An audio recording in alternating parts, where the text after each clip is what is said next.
Hello dear SSC students. आज आपण आपला 10वीचा आपण म्हणतो SSC बोर्डचा state बोर्डचा science सेकंडचा second chapter सुरू करतोय, ज्याचं नाव आहे life processes in living organism part 1. आता ह्या चॅप्टरला 2 पार्टमध्ये स्प्लिट करण्यात आले.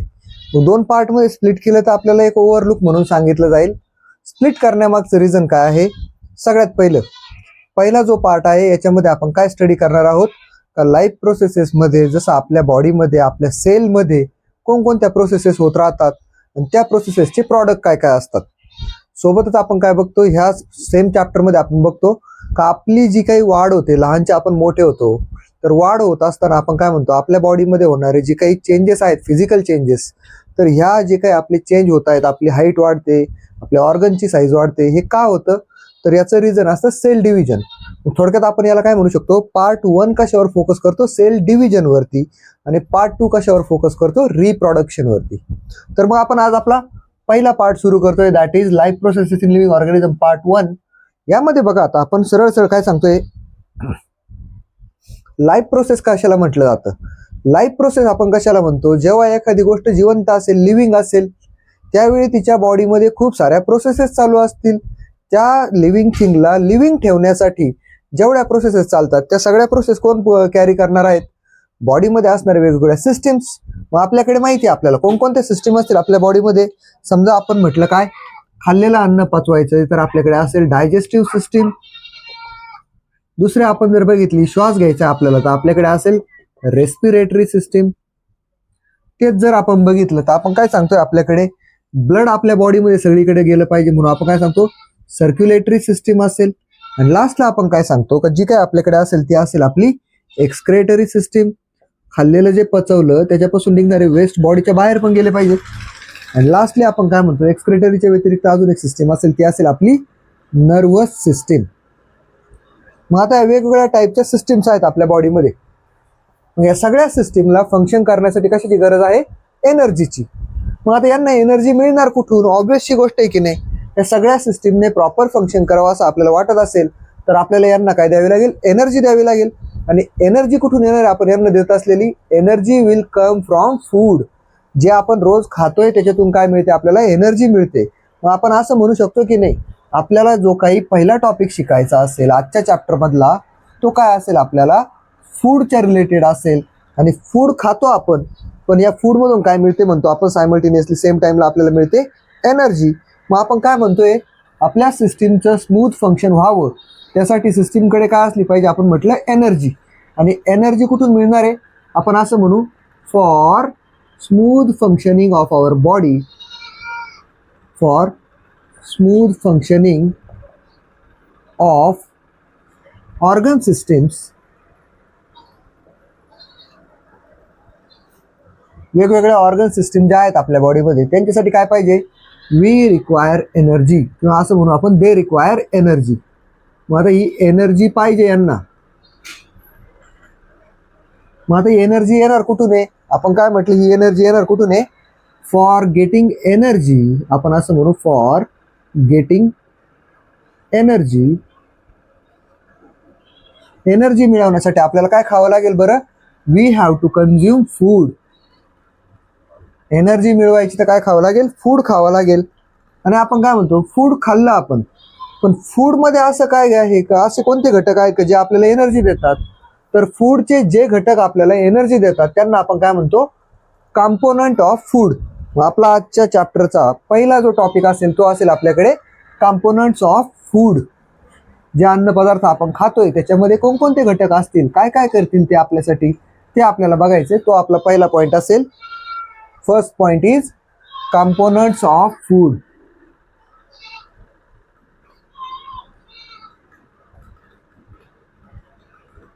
Components of food. मग आता याला आपण काय म्हणतो, सरळ सरळ फूड कोणतंही खाल्लं आपण तर त्याच्यामध्ये आपण काय सांगतोय, आपल्याकडे 2 टाईपचे कंपोनंट असतील. आपण काय करू, एक चार्ट बनवू याचा. सुरुवातीला आपण घेतलं फूड.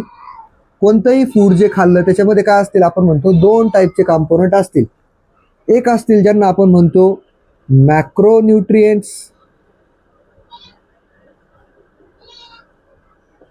आता हेच नाव का द्यायचं त्याचं पण रिझन समजून घ्या. आणि दुसरे असतील आपल्याकडे मायक्रोन्यूट्रिएंट्स.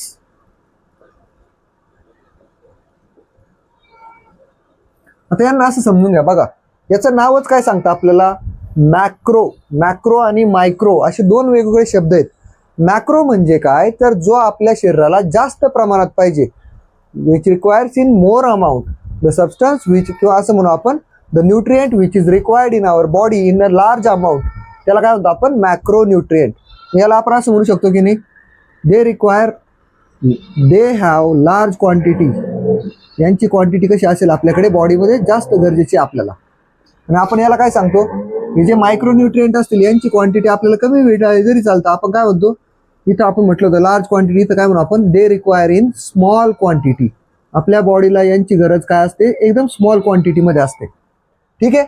मग आता बघा आपण म्हटलं मॅक्रोन्यूट्रिएंट, मग खाल्लेल्या अन्नातून आपल्याला कोणकोणते न्यूट्रिएंट मिळतात, तर याचे 3 प्रकार येतील आपल्याकडे बघा. पहिला असेल आपल्याकडे कार्बोहायड्रेट्स. पहिला जो आपल्याकडे मॅक्रोन्यूट्रिएंट आहे तो आहे कार्बोहायड्रेट्स. सेकंड जो असेल आपल्याकडे तो असेल आपल्याकडे, त्याला काय म्हणतो आपण, प्रोटीन. आणि थर्ड जो मॅक्रोन्यूट्रिएंट आपल्या बॉडीला पाहिजे तो असतो आपल्याकडे फॅट्स. हे 3 आपल्याकडे कोण आहेत, मॅक्रोन्यूट्रिएंट्स, जे जास्त प्रमाणात पाहिजे आपल्या बॉडीला. सेम टाइमला आपण काय म्हणतो, मायक्रोन्यूट्रिएंट मध्ये कोण कोण येतील मग आपल्याकडे, याच्यात 2 कॅटेगरी येतील आपल्याकडे. एक असेल आपल्याकडे व्हायटामिन्स किंवा त्यांना आपण म्हणतो विटामिन्स, आणि दुसरं आपल्याकडे जे मायक्रोन्यूट्रिएंट असेल ते असेल आपल्याकडे वॉटर. तुमचा प्रश्न असेल का वॉटर कसं काय न्यूट्रिएंट असू शकतं सर, पाण्यात आहे तरी काय, पाण्यात कुठं काय असतं, तर यस, वॉटर सुद्धा एक न्यूट्रिएंटचं काम करतं. आणि ते कसं करतं ते आपण जेव्हा आपण त्याच्यापर्यंत पोहोचू आजच्या लेक्चरमध्ये तेव्हा आपण बघू. सगळ्यात पहिलं आपण बघतोय आता कार्बोहायड्रेट्स, प्रोटीन आणि फॅट. हे जेव्हा तुम्ही खाता, सपोज तुम्ही एक बटाटा खाल्लं, बटाट्यातून तुमच्या बॉडीला मिळाले कार्बोहायड्रेट, सोबत तुम्ही एखादी भाजी खाल्ली किंवा बटाट्याच्या भाजीमध्ये डाळ होती, त्या डाळीतून तुम्हाला मिळालं प्रोटीन, आणि ती भाजी बनवण्यासाठी आपण तेल टाकलेलं होतं, आपल्याला मिळाले फॅट्स. मग हे कार्बोहायड्रेट, प्रोटीन आणि फॅट तिघही आपल्या बॉडीमध्ये गेले. तर गेल्यानंतर आपण काय सांगतो, हे कंपाऊंड आपल्या बॉडीने खाल्ल्यानंतर हे कंपोनंट काय केले जातात, ब्रेकडाऊन केले जातात आपल्या बॉडीमध्ये. आणि यांचं ब्रोकन डाऊन कंपाऊंड जे असतील, मग कार्बोहायड्रेट ब्रेकडाऊन जर झाले याच्यातून काय बनेल, हा कॉम्प्लेक्स मॉलिक्यूल असेल तर याच्यापासून सिंपल फॉर्म बनेल. आपण काय म्हणतो, या तिघांपासूनही यांचे काय मिळणार आहेत आपल्याला, आपण असं नाव दिलं यांना जर सिंपल फॉर्म आफ्टर डायजेशन. जर यांचं डायजेशन झालं तुमच्या बॉडीमध्ये तर याच्यातून कोणकोणते सिंपल फॉर्म मिळतील आपल्याला बघा. सगळ्यात पहिलं, कार्बोहायड्रेट जर आपल्या बॉडीने खाल्ले आणि बॉडीने त्यांना पचवलं, त्याच्यातून कोण मिळतं आपल्याला, ग्लुकोज. बॉडीला शुगर मिळते पाहिजे तेवढी. दुसरं आपण काय सांगतोय, जेव्हा आपण काय करतो, प्रोटीन खाल्ले जातात, एखादं आपण नॉनव्हेज फूड खाल्लं, अंडे खाल्ले, दूध खाल्लं, त्याच्यातून मिळणाऱ्या प्रोटीनचं कन्व्हर्जन सिंपल फॉर्ममध्ये कशात होतं, अमिनो ऍसिड्स. आणि लास्टला आपण काय म्हटलं, जे काही तुम्ही फॅट खाता, फॅट म्हणजेच काय, ऑइली सबस्टन्सेस, त्यांचं कन्व्हर्जन कशात होतं, they become fatty acids and alcohol. आता माझ्याकडे स्पेस कमी होता म्हणून मी इथं लिहिलं, तुमच्याकडे स्पेस असेल तुम्ही चांगलं लिहिलं पाहिजे. काय, आफ्टर डायजेशन त्यांचं काय होतं, कन्व्हर्जन होतं कशामध्ये, कार्बोहायड्रेटचे बनतात ग्लुकोज, प्रोटीनचे बनतात अमिनो ऍसिड, आणि फॅट पासून आपल्या बॉडीमध्ये काय बनतात, फॅटी ऍसिड आणि अल्कोहोल. तर या पद्धतीने बघा आपल्याकडे असतील. आता विटामिन्स मध्ये पण परत 2 टाईप येतात आपल्याकडे. एक असेल आपल्याकडे फॅट सोल्युबल विटामिन्स, आणि एक असतील आपल्याकडे वॉटर सोल्युबल विटामिन्स. तर यांच्यापर्यंत पोहोचू तेव्हा बघू आपण. आता सध्या तरी एवढंच लक्षात असू द्या, याचा एक स्क्रीनशॉट घ्या आणि मग आपण पुढे जाऊ. सगळ्यात पहिलं कार्बोहायड्रेट कडे बघू, मग प्रोटीन आणि मग फॅट. ठीक आहे.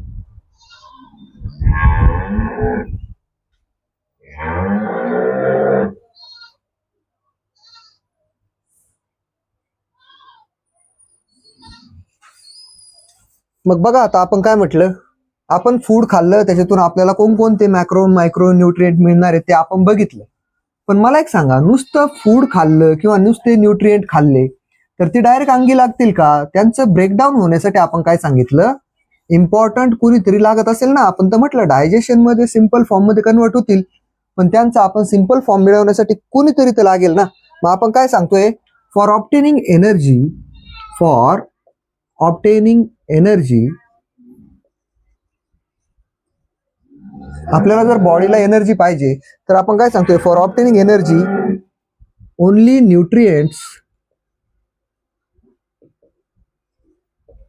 Nutrients are not necessary.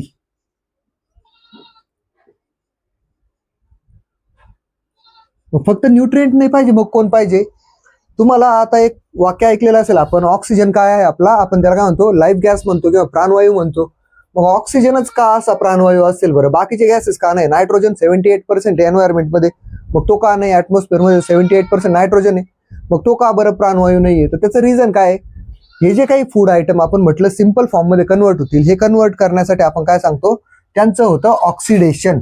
आणि मग आपण काय सांगतो, फूड सोबत ज्यावेळी ऑक्सिजन कंबाईन होईल तेव्हा आपल्याला कोण मिळेल? त्याच्यातून एनर्जी. म्हणून ऑक्सिजनला काय म्हटलं जातं, रेस्पिरेशनसाठी तर गरजेचाच आहे, पण तुमच्या बॉडीच्या सगळ्या फंक्शनिंगला स्मूथली काढावं म्हणून कोण असतो? ऑक्सिजन. ठीक आहे, आता आपण येऊ आपल्या चार्टकडे. चार्टला फॉलो करत आपण काय करू, पुढे पुढे जाऊ. पहिला जो आपल्याकडे मॅक्रो न्यूट्रिएंट असेल तो बघू आपण.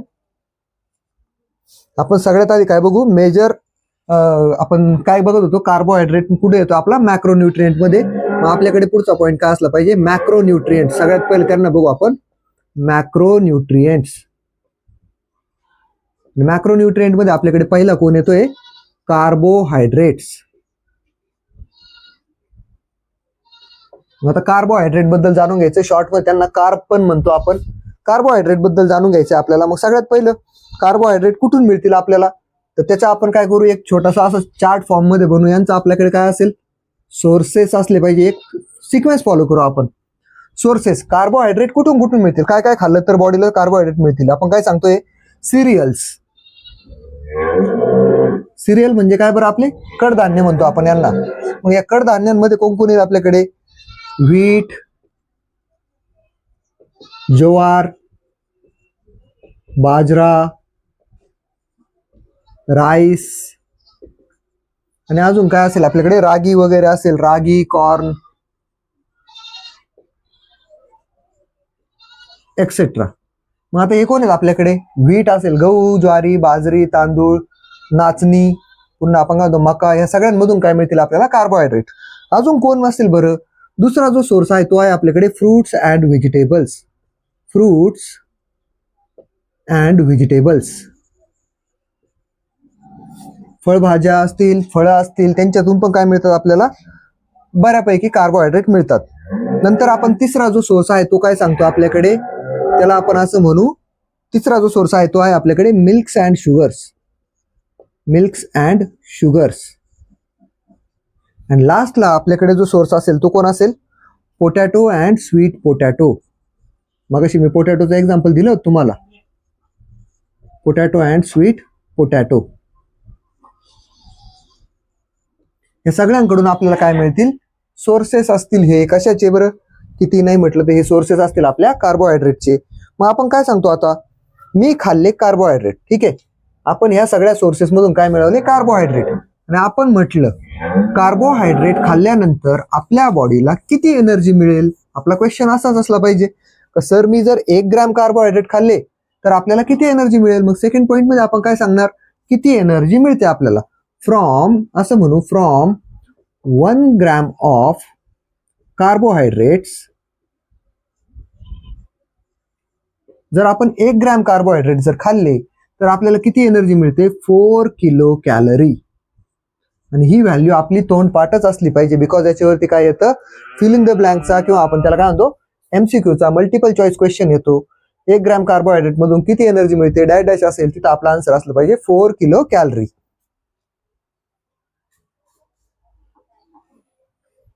ठीक आहे, मग आता कळलं असेल कार्बोहायड्रेटचे सोर्सेस कोण कोण आणि त्यांच्यातून एनर्जी किती मिळते. या दोनच गोष्टी आपल्यासाठी होत्या. याच्यात पुढे जाऊ आपण. दुसरा जो सोर्स असेल आपल्यासाठी तो असेल आपल्याकडे दुसरा मॅक्रोन्यूट्रिएंट कोण आहे आपला? प्रोटीन. आता प्रोटीनच्या बाबतीत बघू आपण काही टर्म्स. बघा, सगळ्यात पहिलं काय आपल्याकडे? Second one, that is protein. आता प्रोटीनच्या बाबतीत बघतोय आपण. मग प्रोटीनच्या आपण पुन्हा एकदा काय सांगणार बरं? प्रोटीनचे सोर्सेस द्यावे लागतील आपल्याला. पण आपण काय सांगणार आहे, प्रोटीन बद्दल थोडीशी आधी ऍडिशनल माहिती घेऊ. प्रोटीन काय असतात बेसिकली? बघा, मी तुम्हाला आता एक डायग्राम दाखवतो, त्या डायग्रामच्या माध्यमातून किती पटकन क्लिअर होईल. बघा, ही आपल्याकडे असेल, एखादी सेल असेल आपली बॉडीमध्ये. या सेलमध्ये कोण असणार आहे आपल्याकडे? न्यूक्लियस असेल. न्यूक्लियसच्या बाहेर कोण असेल? आपला एंडोप्लाझ्मिक रेटिक्युलम असेल. आणि ह्या एंडोप्लाझ्मिक रेटिक्युलमच्या व्यतिरिक्त काय असेल आपल्याकडे? इथं कुठेतरी आपल्याकडे मायटोकॉन्ड्रिया असेल, बरोबर. आणि कुठेतरी आपण काय म्हणतो, गोल्जी बॉडीज असतील, व्हॅक्युल असेल, सगळं होतं. पण त्याच्या व्यतिरिक्त मी काय सांगितलं का सेलमध्ये इकडे तिकडे कोण आहेत आपल्याकडे? सगळ्या सेलमध्ये जे पांगलेलं लिक्विड असेल ते कोण आहे? आपलं सायटोप्लाझम. मग आता तुम्ही म्हटलं मगाशी एक वाक्य शिकलो होतं आपण, काय? जेव्हा तुम्ही प्रोटीन खाता, तुमची बॉडी ज्यावेळी प्रोटीन कंझ्युम करते त्यावेळी बॉडीमध्ये प्रोटीन गेलं तर त्याचा सिंपल फॉर्म काय तयार होतो? आपण म्हटलं होतं अमिनो ऍसिड्स.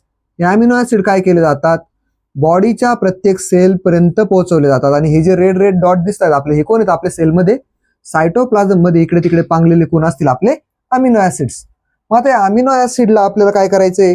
जेव्हा कधी समजा एक एक्झाम्पल घ्या, तुम्ही हेअर कट घेतला किंवा नेल्स कट केले तर होणार काय? ऑब्व्हियसली बॉडीचं तुम्ही हे काय नेल्स आहे, हेअर्स आहे, हे काय प्रोटीन्सच आहे एक प्रकारचे, केरॅटिन म्हणतो आपण यांना. मग हे प्रोटीन जर आपण कट केले तर बॉडीला पुन्हा बनवावे लागतील. मग पुन्हा प्रोटीन बनवायचे, त्यासाठी आपण पहिल्या चॅप्टरमध्ये बघितलं प्रोटीन कसे बनतात. म्हटलं होतं आपण ट्रान्सक्रिप्शन, ट्रान्सलेशन आणि ट्रान्सलोकेशनच्या कन्सेप्ट मधून काय बनतात? प्रोटीन. मग हे अमिनो ऍसिड प्रत्येक सेलमधून काय केले जातील? गोळा केले जातील. त्याच्यापासून एक लॉंग चेन बनेल आणि त्या लॉंग चेनला आपण काय म्हणतो? Long chain of amino acids. Protein काय होतं? आपण डेफिनेशन लास्ट टाइम बघितली होती. Long chain of amino acids bounded by polypeptide bond.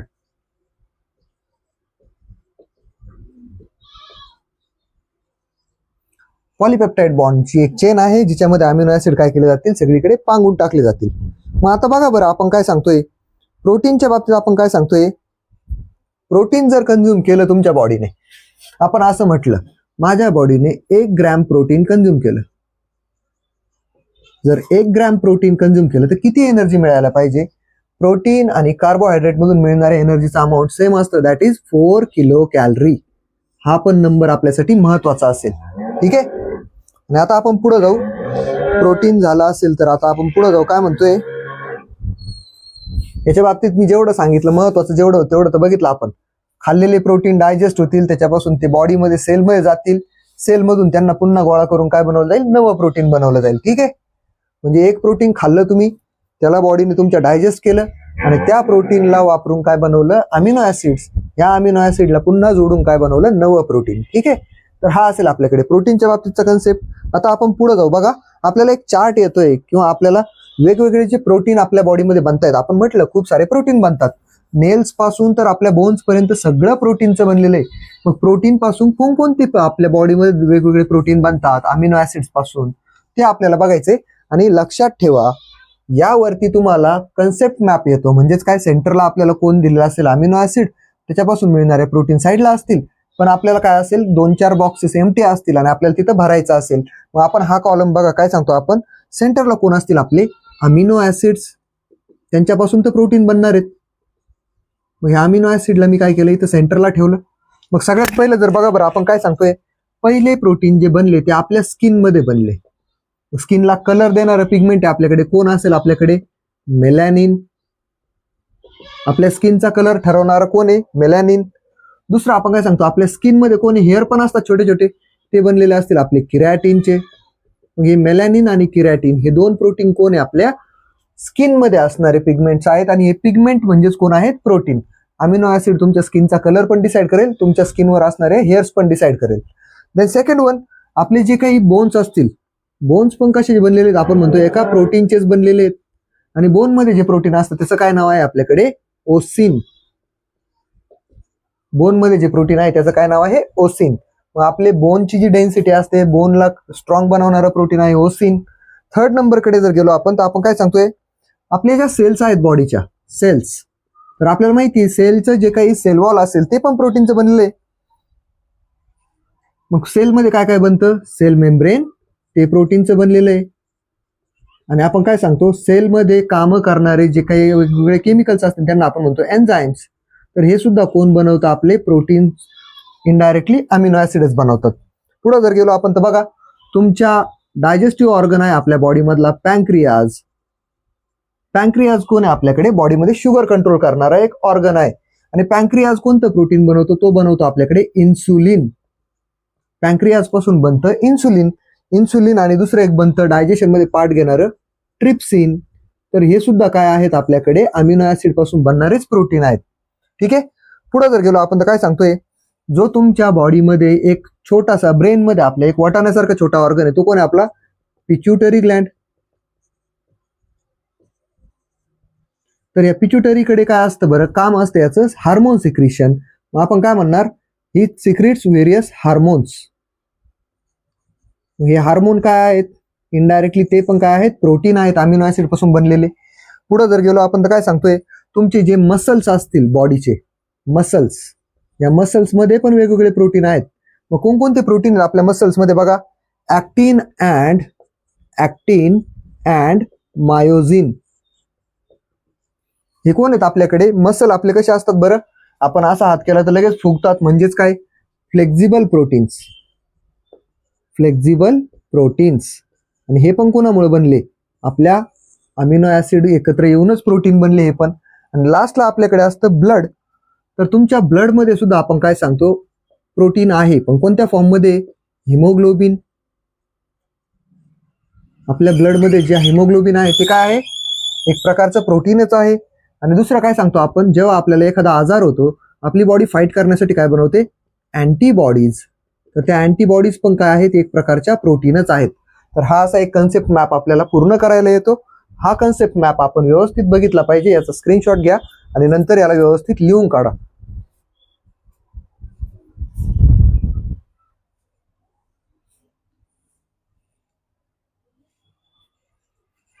Okay. मग आता एखादा जर म्हटला, सर प्रोटीन जर एवढेच चांगले आपल्या बॉडीसाठी, मग मी जर एक काम केलं तर एक डब्बा भर प्रोटीन आणलं, चांगलं वे प्रोटीन आणलं एकदम गुड क्वालिटीचं, आणि मी ह्या वे प्रोटीनला काय केलं? दिवस रात्र फक्त प्रोटीनच खात राहिलो, जेणेकरून माझ्या बॉडीमध्ये खूप सारे अमिनो ऍसिड बनतील. ते अमिनो ऍसिड यूज करून माझी बॉडी काय करेल? पटपट वेगवेगळे प्रोटीन बनवेल आणि मला स्ट्रॉंग बनवेल, हेल्दी बनवेल. असं नाही. मग आपण काय सांगतोय? जर तुम्ही एक्सेस प्रोटीन खाल्ले, गरजेपेक्षा जास्त जर प्रोटीन खाण्यात गेले, तर आपण काय सांगतोय? excess of amino acids, excess of amino acids, excess म्हणजे काय? जास्तीचे. excess of amino acids are broken down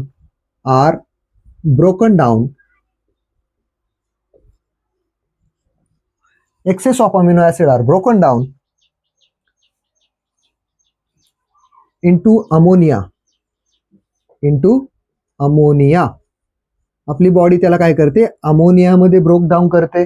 आणि हा जो अमोनिया असेल तो काय केला जातो आपल्या बॉडीतून? किडनीच्या मार्फत म्हणा, किंवा आपण म्हणतो एक्सक्रीटाच्या मार्फत म्हणा, into ammonia. And this ammonia, हा जो एक्सेस प्रोटीन मुळे तयार झालेला अमोनिया असेल, is excreted from the body. बॉडीमधून ह्या अमोनियाला काय केलं जातं? एक्सक्रीट केलं जातं. एक्सेस प्रोटीन खाणं पण चांगलं नाही का? बिकॉज ते बॉडीला लागत पण नाही, पैसा पण वाया जाईल, वेळ पण वाया जाईल. म्हणून एक्सेस प्रोटीनला काय करते आपली बॉडी? डिस्कार्ड करते. अल्टिमेटली अमोनिया बनवते आणि त्याला काढून टाकते बॉडीतून. ठीक आहे. पुढे जाऊयात आपण. कधी कधी जर गरज वाटली तर आपली बॉडी काय करते? सगळ्याच प्रोटीनला बॉडीच्या बाहेर अमोनियाच्या फॉर्म मध्ये फेकून देतं असं काय नाही. आपण काय म्हणतो? समटाइम्स बॉडी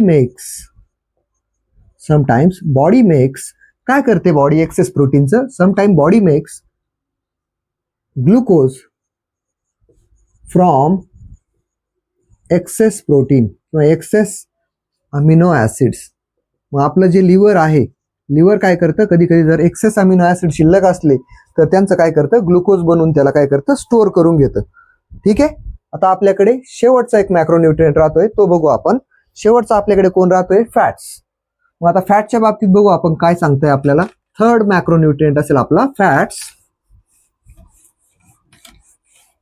तर लेक्चर्स थोडेसे लेंदी वाटू शकतात. त्याचं रिझन आहे का आपण प्रत्येक कन्सेप्ट डिटेलमध्ये घेतो आणि हँड रिटन घेतो. त्याच्यामुळं पेशंट स्टुडंट असेल, ज्याला शिकायची इच्छा असेल, तो शेवटपर्यंत नक्कीच टिकेल, है की नाही. मग आपण काय म्हणतो? थर्ड आपल्याकडे कंपोनंट असेल फॅट्स. आणि या फॅट्सला अजून एका नावाने ओळखतो आपण, त्यांना आपण म्हणतो लिपिड्स. तुमच्या ज्या फॅट्स आहेत त्यांचं दुसरं नाव आहे आपल्याकडे लिपिड्स. मग आता आपण काय सांगतोय? काय म्हटलं आपण, हे जे सबस्टन्सेस असतात हे कसे बनलेले आहेत, आपण म्हटलं फॅटी ऍसिड आणि अल्कोहोल पासून. मग हे जेव्हा खाल्ले जातील त्यावेळी आपण काय सांगतोय, आफ्टर डायजेशन आपल्याला काय मिळेल याच्यापासून, फॅटी ऍसिड्स अँड अल्कोहोल. तो आपण चार्टमध्येच लिहिलेला कन्सेप्ट आहे, त्याला वेळ नाही घालवायचा. मग कशासाठी पाहिजेत बरं हे सरळ सरळ, हे जे काही फॅटी ऍसिड असतील हे कशासाठी उपयोगी आहे तुमच्या बॉडीमध्ये. तुमच्या बॉडीमध्ये असणारं सेलचं जे काही सेल मेम्ब्रेन असेल, sale membrane,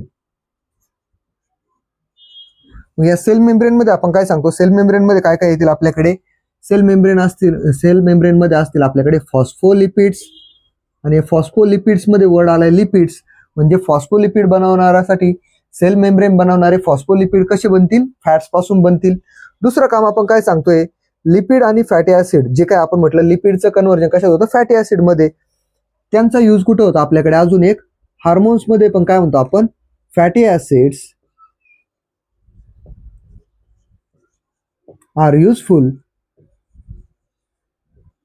useful in hormone production. तुमच्या बॉडीमध्ये हार्मोनचं जे प्रोडक्शन असतं त्यासाठी पण काय पाहिजेत आपल्याला, फॅट्स पाहिजेत. ठीक आहे. त्याच्यानंतर तुम्ही 9th स्टँडर्डला न्यूरॉनची सेल बघितली होती. न्यूरॉन सेलवरती आपण काय म्हणतो, एक कव्हरिंग असतं. ते कव्हरिंग कोण होतं आपल्याकडे, न्यूरॉनची सेल आठवते ना, आपण बघितली होती अशी, तिच्या खाली काय असतील, अशा छोट्या छोट्या सेल्स असतील. तर ही जी न्यूरॉनची सेल होती आपल्याकडे, हिच्यामध्ये पण आपण काय सांगतो, ज्याच्या वरती जे काही कव्हरिंग आहे याला आपण काय म्हणतो, मायलिन शीथ. आपण असं म्हणू, myelin sheath on neurons is made from, कशापासून बनते, फॅट्स. म्हणून आपल्याला फॅट्स पाहिजेत. नंतर आपण काय सांगितलं बघा, न्यूरॉनच्या अराउंडचं जे कव्हरिंग आहे.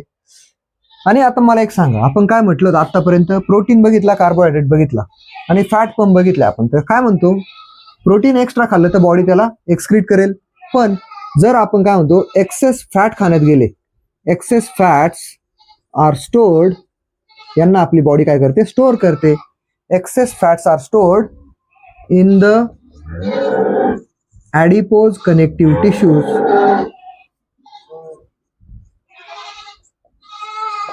ॲडिपोज connective tissues of our body. म्हणजे थोडक्यात काय म्हटलं आपण, इन द बॉडी. थोडक्यात काय म्हटलं आपण, जर एखाद्याने जास्तच ऑइली फूड खाल्लं, एक्सेस फॅटी फूड खाल्लं, तर त्याच्या बॉडीमध्ये ते फॅट कुठं स्टोअर होतील, त्याच्या ॲडिपोज कनेक्टिव्ह टिश्यू. आता या टिश्यू मोस्टली कुठं असतं, आपल्या स्टमक रिजन जवळ. मग जे लोक एक्सेस फॅट कंझ्युम करतील त्यांना काय होईल, लवकरच पोट सुटायला लागेल, ढिरी दिसायला लागेल. ती कशामुळं, एक्सेस फॅट स्टोअर झाल्यामुळं. ठीक आहे. मग आता आपल्याकडे तिन्ही मॅक्रोन्यूट्रिएंट संपलेले असतील. आता मायक्रोन्यूट्रिएंटचा पार्ट आपण लवकरच बघू, म्हणजे एक 5 मिनिटात उरकू त्याला आपण. ठीक आहे, पटपट बघू आपण. आता याला आपण क्लीन करू. हा पार्ट आपला शिकून झालेला असेल. आता मॅक्रोच्या जागी कोण येतील, आपले मायक्रोन्यूट्रिएंट्स. आणि मायक्रोन्यूट्रिएंट मध्ये आपण 2च गोष्टी म्हटलं होतं. कोण कोण आहेत आपल्याकडे, विटामिन्स अँड वॉटर. सगळ्यात पहिलं आपण बघू विटामिन्सला आणि नंतर बघू आपण वॉटरला. मग आता बघा बरं, सिंपलची टर्म आहे. आपण काय म्हटलं, आता दुसरा टॉपिक असेल आपल्याकडे मायक्रोन्यूट्रिएंट्स.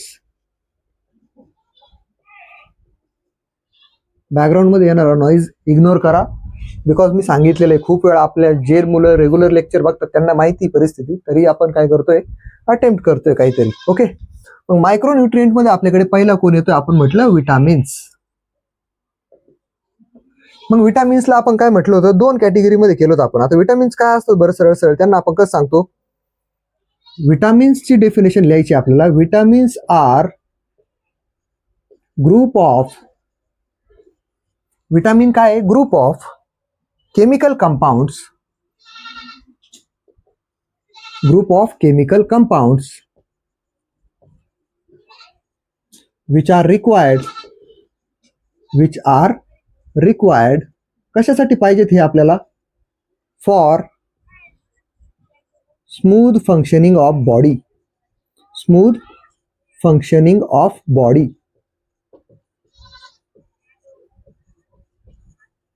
बॉडीचं स्मूथ फंक्शनिंग व्हावं म्हणून पाहिजे असणारा एक केमिकल कंपाऊंडचा ग्रुप, त्याला आपण काय म्हणतो, विटामिन्स. मग आता विटामिन असतील कोणकोणते आपल्याकडे बघा.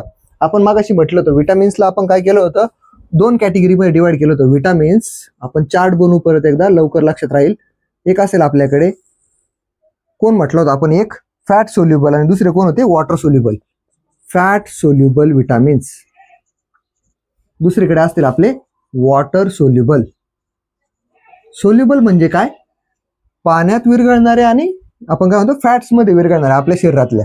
तर या पद्धतीने 2 ग्रुप असते. आता विटामिन्स बघितले आपण तर आपल्याकडे विटामिन किती टाईपचे आहेत, आपण सांगतो 6 टाईपचे विटामिन आहेत. A B C D E and K.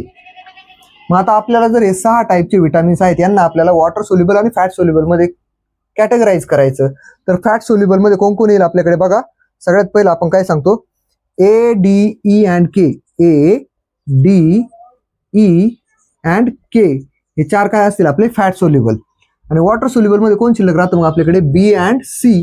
हे 2च काय असतील आपल्या बॉडीमध्ये वॉटरमध्ये सोल्युबल होतील. तर या पद्धतीने आपल्याकडे काय असतील विटामिन्सचं पण असेल आपल्याकडे. सगळं आपण विटामिनचा पण पार्ट संपवलेला असेल. लास्ट बघू आपण वॉटर ॲज अ न्यूट्रिएंट. याचा स्क्रीनशॉट घ्या. ठीक आहे. आता आपण शेवटचा टॉपिक बघतोय काय वॉटर ॲज अ न्यूट्रिएंट. मग आता वॉटरला न्यूट्रिएंट कसं म्हणता येईल बरं. वॉटर तर सिंपल आपण काय सांगतो सर एक न्यूट्रल कंपाऊंड आहे, त्याच्यात काहीच नसतं. मग वॉटरला कसं बरं आपण म्हणू शकतो का न्यूट्रिएंट आहे. तर त्याचं रिझन देऊ आपण. सगळ्यात पहिलं बघा काय म्हणतो आपण. सेकंड आपल्याकडे मायक्रोन्यूट्रिएंट असेल वॉटर. वॉटरला कसं आपण म्हणणार न्यूट्रिएंट, त्याचं कारण समजून घेऊ आपण. आपली जी बॉडी आहे ते काय म्हणतोय आपण. पहिली गोष्ट आपण काय म्हणणार आवर बॉडी इज नियरली